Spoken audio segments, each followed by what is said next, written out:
नाना मदिरा पी रहा, बेटी नानी के पास, हाय हाय करते फिरे, कहाँ गए अविनाश? चल जाए यहाँ से पंची। इस घर में कवियों की कोई कदर नहीं है। क्या बात है, गुस्से में क्यों हो? कुछ नहीं हुआ। हेलो मिली। क्या है, क्यों परेशान कर रहे हो? मैं बहुत बिजी हूँ। अरे सुनो, फोन मत काटना, मैं एयरपोर्ट पे हूँ। एयरपोर्ट? London airport? नहीं बाबा, बम्बई एयरपोर्ट पे। क्या तुम बॉम्बे एयरपोर्ट पे हो? मैं अभी पंची को भेजती हूँ। नहीं नहीं, उससे मत भेजना, मैं प्राइवेट टैक्सी लेंगे।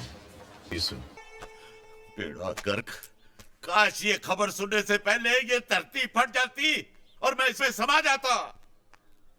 इस छोटे ने तो मेरी नाक काट डाली। क्यों जी, क्या किया है बलराज ने? जिस खानदान की मिसालें देते लोग नहीं थकते, अब उसी पर सारे थूकेंगे। पागल हो गया बलराज, पागल। ऐसा ना करो। तुम चुप रहो। अंग्रेजी के 4 अक्षर क्या पढ़ लिए, रिवायतों की उल्टी गंगा बहाने लग पड़ा। विधवा को सुहाग चढ़ाने चला है मूर्ख। हमारी 7 पुस्तों में ये अनर्थ न कभी हुआ है और न कभी होगा। रिवायतों की सफेद चादर पर मैं बदनामी का एक भी दाग नहीं लगने दूंगा, हरगिज़ नहीं। ये क्या कर रहे हैं? क्या बात?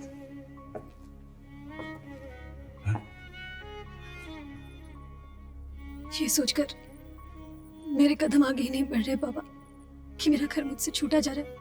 मैं अपने पापा को छोड़कर। बेटियों को तो माँ बाप का घर छोड़कर जाना ही पड़ता है, संसार का नियम ही है बेटा।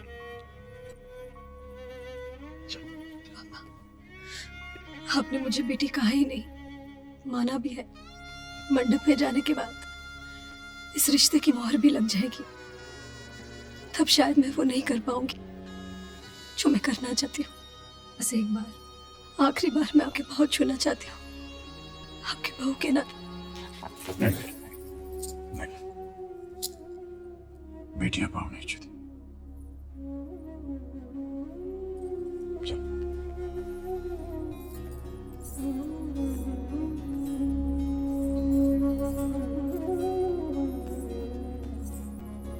खुश रहो बेटे, खुश रहो। मैं तो इसे तुम्हारे पास नीचे ला रहा था। ये कहने से मैं खुद को नहीं रोक पा रहा कि लोग तो मैंने बहुत देखे हैं, लेकिन ऐसा आदमी नहीं देखा जो अपनी खुशियों को कम और दूसरों के गमों को ज्यादा महत्व दे, जो एक रिश्ता जोड़ने के लिए अपने तमाम रिश्ते तोड़ने को तैयार हो जाए। आशीर्वाद दीजिए कि मैं आप जैसा बन सकूं, आपकी बेटी को वो सब कुछ दूं जिसकी वो हकदार है।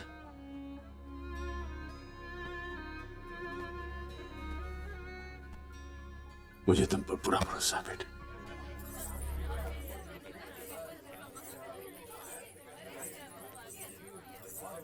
आजा बेटा, आजा। बंद करो ये तमाशा, ये शादी नहीं होगी। बड़े भैया, मत कहो मुझे बड़े भैया, तू मेरा भाई हो ही नहीं सकता। मेरा भाई तो वो था जो मेरी हां पर हां और ना पर ना की मोहर लगाता था, जिसे सीने से लगाकर मुझे यकीन होता था कि वो हमारे खानदान की रवायतों को आगे बढ़ाएगा। पर तूने तो थूक दिया उन पर, आग लगा दी उनमें। अरे तू तो खुद ही देख चुका है परंपराओं को ठुकराने का नतीजा। विधवा की मौजूदगी से बदशुगनी ना फैले इसलिए नहीं लेकर आया था पुष्पा को अभी के ब्याह पर तू नहीं माना, बुलवा ली ही लिया इसे, और फिर बेटा खोकर उसका अंजाम भी देख लिया।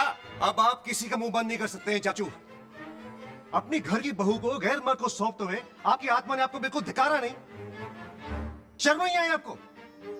इनकी आत्मा मर चुकी है भूषी, तभी तो बेटा खोकर आत्मरी हो चुकी मेरी बहन से अब ये पोता छीनकर उसे बिल्कुल मार डालना चाहते हैं।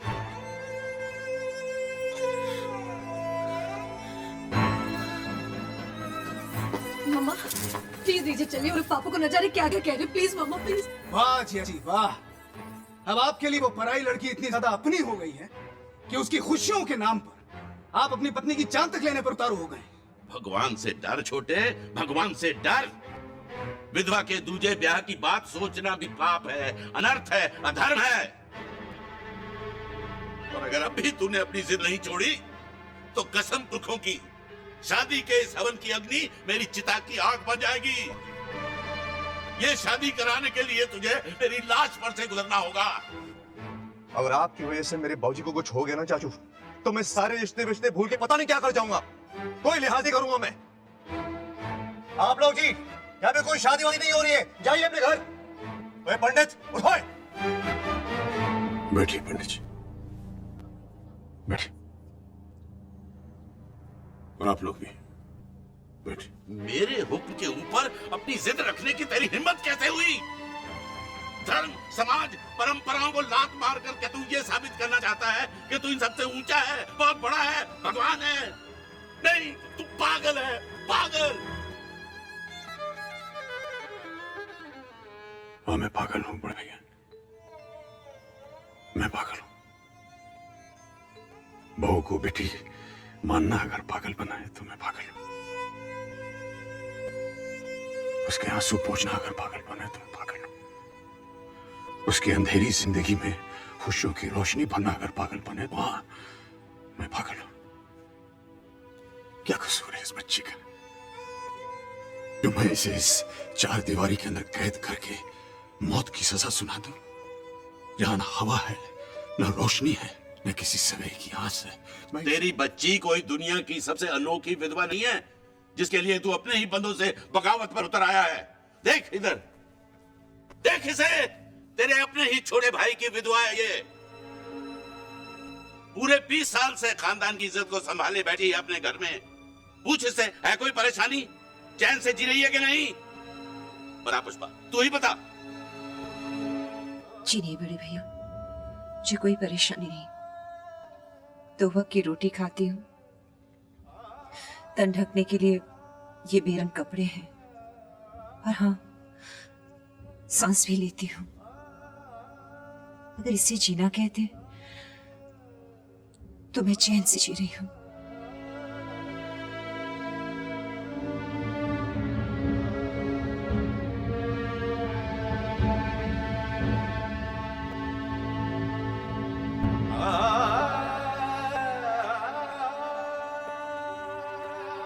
मुझे माफ कर दो पुष्पा, उस वक्त मैं चूक गया। विरोध करने के लिए मैं हिम्मत नहीं जुटा पाया, लेकिन आज मुझे कोई नहीं रोक सकता। न धर्म, न समाज, न रवायत, कोई नहीं। और कौन सा धर्म, कौन सा समाज, कौन सी रवायत? वो जो पति के मरने के बाद एक जीती जागती औरत को जिंदा लाश बना देती है, या वो जो उससे उसके जीने का हक ही छीन लेती है? लोग कहते हैं कि सती की प्रथा जो है वो बंद हो गई है। कहां बंद हुई है? वो तो आज भी जीवित है। पति की चिता पे ना सही, लेकिन परंपराओं की चिता पर आज भी न जाने कितनी औरतें पल पल सती हो रही हैं, तिल तिल के मर रही हैं। इस पुष्पा की तरह सिर्फ सांसें ले रही हैं। लेकिन मैं अपनी बेटी को सिर्फ सांसें लेने के लिए जिंदा नहीं रखूंगा। मैं उसे जिंदगी का वो आईना दूंगा जिसमें वो अपना एक नया चेहरा देख सके, जिसमें रंग हो, नूर हो, खुशियां हो।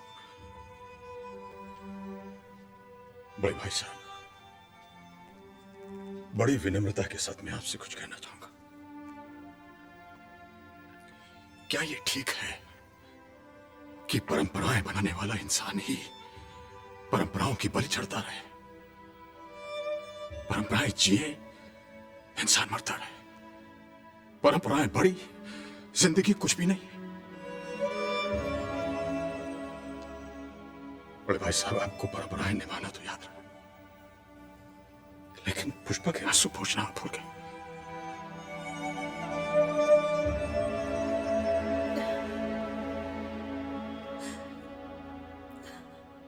और एक सवाल मैं तुमसे भी पूछना चाहूंगा बीवी।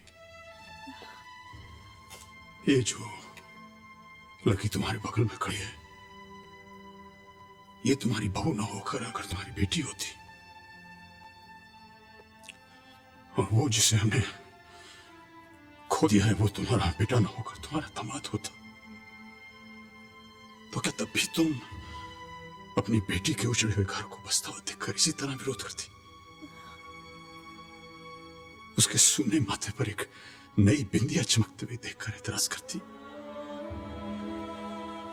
उसके बेटी के सर पर एक बाप के ममता के हाथों को नकारती थी तुम?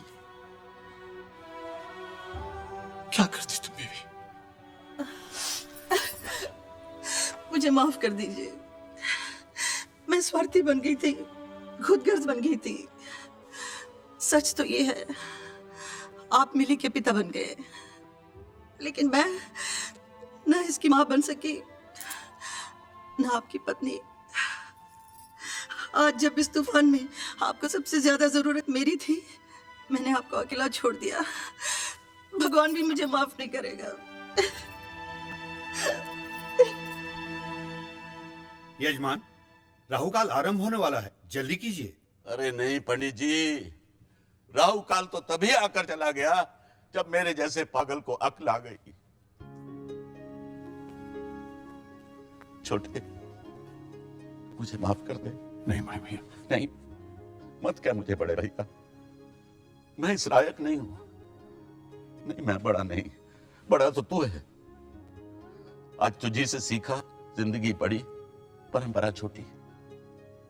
परंपराओं की लकीरें जब धुंधली पड़ जाती हैं, तो नई लकीरें खींचने से परहेज नहीं करना चाहिए।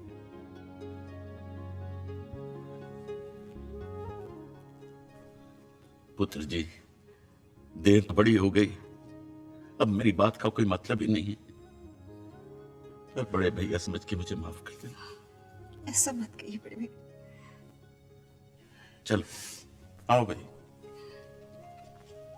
छोटे, बच्ची को मंडप में ले चलो।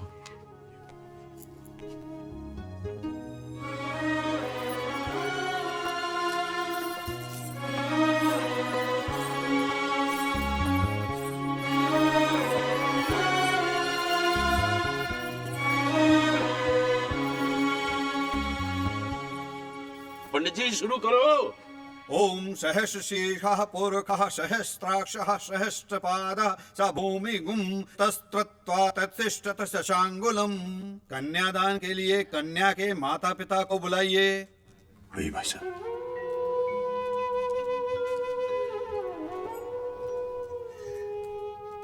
कन्यादान का अधिकार बेटी के बाबुल को होता है, और वो बाबुल में नहीं। आप ऐसा मत कहिए भाई साहब।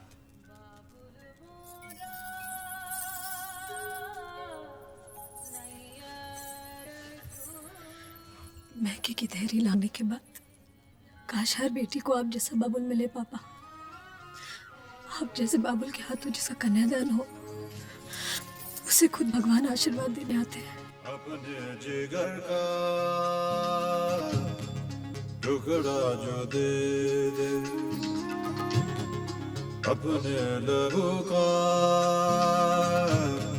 कतरा जो दे दे, रोए जिया पर आंसू न आए, अपने दुखों को सबसे छुपाए, निकाल के जिस्म से जो अपनी जान दे। थैंक्स भाई। महान